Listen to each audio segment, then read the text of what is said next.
Hello, international finance students. We are now in week 5, so we only have 3 weeks left. So things are approaching the end quickly. So just stay on top of things, and everything should be okay. For this week, you will have readings in chapters 9, 10, and 11. Again, take these slowly. There's a lot of examples in them to kind of explain the different theory or the transaction exposure or translation exposure and different ways that we can potentially hedge some of this exposure.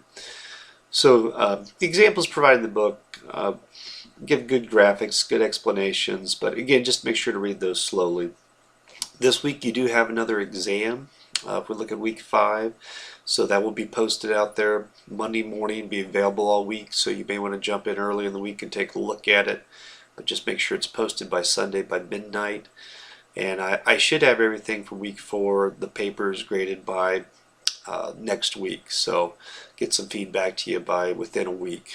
And otherwise, still remember that we have another paper due in week 6, and then as we approach week 7, there's just the final exam, and we continue to have forum discussions. In fact, the forum discussion this week will have you kind of go out to a website and have you look at the historical trend of a particular exchange rate. And as you know, kind of this first chapter we look at this week, chapter 9 kind of discusses some of the difficulties in trying to come up with a solid theory that predicts exchange rates. You know, they talk about, especially pages 236 to 237, about whether purchasing power parity is applicable, a good theory, something we've talked about before. We kind of joked around with the Twinkies.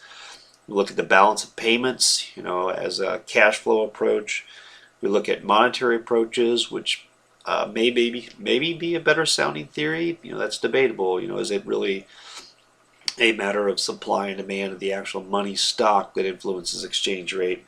And then, you know, an asset market approach. You know, they kind of look at this as relative risk. And, you know, we can look at all these theories, and you should probably think about the fundamentals.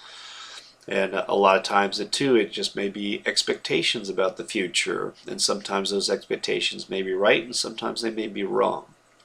But again, you know, trying to figure out exactly the determination for an exchange is a very daunting task. It's very hard to predict, you know. So chapter 10 kind of looks at, you know, that since there is this unpredictability, should we hedge some of these risks? And they talk about the different types of ways or different tools that you learn about that a multinational enterprise would be exposed to certain risk and how they could manage some of these risks. One strategy is simply to do nothing at all. And you just kind of hope that it doesn't move too much out of your favor.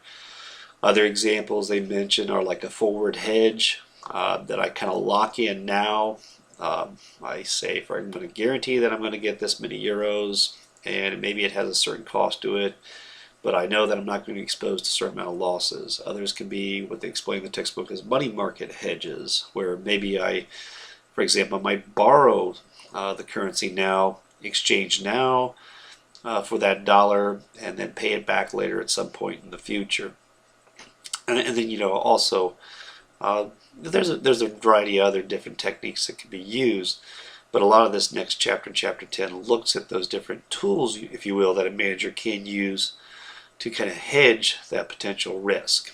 So again, read that chapter slowly, but it gives a lot of the explanations. The later part of that chapter also talks about the you know, translation and transaction exposures and how a corporation deals with those things.